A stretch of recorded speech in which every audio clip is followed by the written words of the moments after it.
Tursunjon, mungli ko'zlaringizdan aylanay. Nimalar qilyapsiz?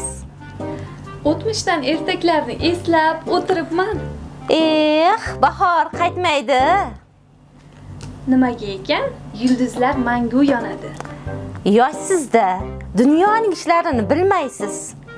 Siz ham qarisiz-da, o'tgan kunlarni ko'p o'qigansiz. Ha, mehrobdan chayonlarni ko'p ko'rganman. Biz ham ikki eshik orasida ko'p yurganmiz. To'g'ri. Nur borki, soya bor. Ammo lekin odam bo'lish qiyin.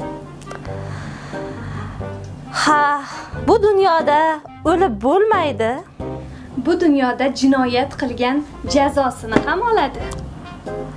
Albatta, butun dunyo urush va tinchlikka o'rin talashayotgan bir paytda bizning yurtimizda tinchlik hukmron. Qo'rqmang, tinchlik hukmron bo'ladi. Mening endi ko'nglim xotirjam bo'ldi. Chunki biz baxtli bo'lamiz.